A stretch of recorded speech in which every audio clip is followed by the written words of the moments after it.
नमस्कार बच्चों, स्वागत है आपका English hub by Shivraj sir नाम की क्लास में। फ्यूचर परफेक्ट टेंस में आज आपको पढ़ाने आया हूं। आप देख रहे होंगे बोर्ड में पहले से इसकी कुछ कीवर्ड्स लिखे गए हैं जिन्हें आपको मेरे साथ पढ़ना है। ठीक है। पहचान, चुका होगा, चुकी होगी, चुके होंगे। सहायक क्रिया विल हैव, शैल हैव। मुख्य क्रिया का तीसरा रूप। दूसरी बात, नोट में क्या लिखा है, एक भाग का अनुवाद फ्यूचर परफेक्ट में होगा, दूसरे भाग का अनुवाद प्रेजेंट इंडेफिनिट टेंस में होगा। तो याद रखना, एक भाग में विल हैव, शैल हैव और एक भाग में प्रेजेंट इंडेफिनिट टेंस। आइए शुरू करते हैं। आप याद रखिए, फ्यूचर परफेक्ट टेंस, सहायक क्रिया और पहचान। ठीक है, आइए चलते हैं। आपका पहला वाक्य देखें, सूर्य निकलने से पहले, सूर्य निकलने से पहले मैं भोजन पका चुकूंगा, मैं भोजन पका चुका हूंगा। आपका यह सेंटेंस लिखा हुआ है, बड़ा सा वाक्य है, लेकिन आप इस सेंटेंस के दो छोटे छोटे टुकड़े कर लीजिए।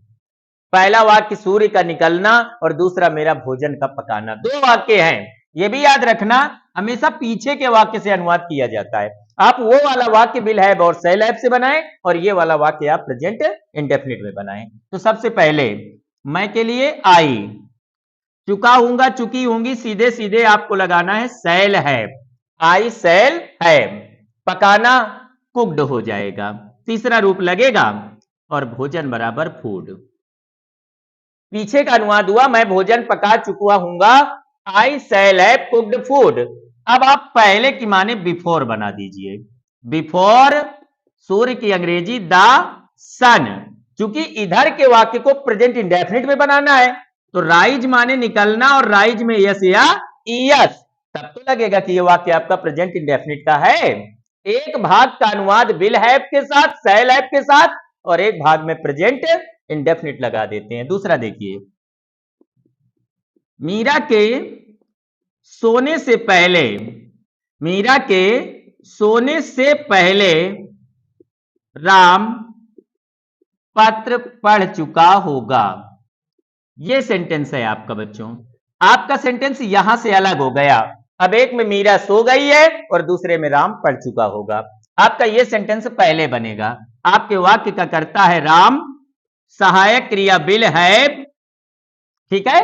इसके बाद पढ़ना रीड, विल हैव रीड, पहले के लिए बिफोर लगा दीजिए कंजंक्शन, और मीरा की मीनिंग मीरा, और सोना का प्रेजेंट इंडेफिनिट बेस होता है स्लीप्स।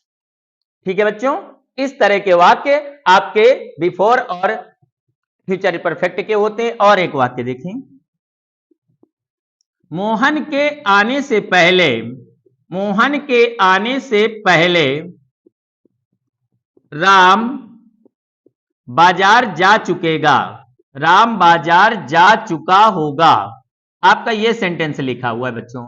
आपके इस सेंटेंस में यहां पर देखें तो से पहले लगा है।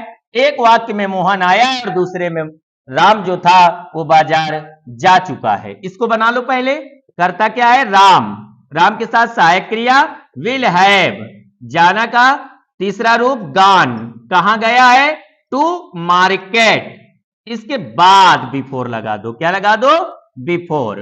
इधर का करता मोहन और आना का तीसरा प्रेजेंट इंडेफिनिट फॉर्म क्या होता है, कम्स।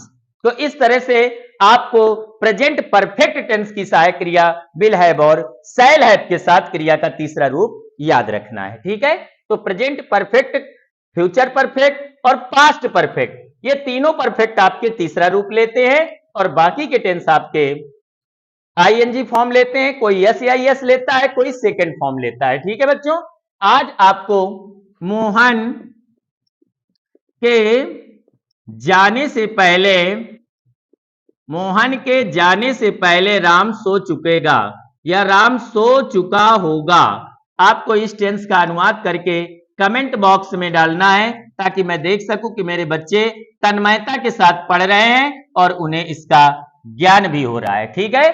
आप पढ़ाई करते रहिए। बोर्ड परीक्षा से पहले पहले आपको वो चीजें पढ़ा दी जाएंगी जो आपके पेपर में आने वाली होंगी। ठीक है, डायरेक्ट इनडायरेक्ट बहुत तेजी से चला आ रहा है। कल के वीडियो के बाद आपको डायरेक्ट इनडायरेक्ट मिलने शुरू हो जाएंगे। आप उन्हें पढ़े, पर्सन्स, प्रोनाउंस और कैसे निकटता सूचक शब्द बदले जाते हैं, ये आपको सीखने को मिलेगा इस चैनल में। तब तक के लिए नमस्कार।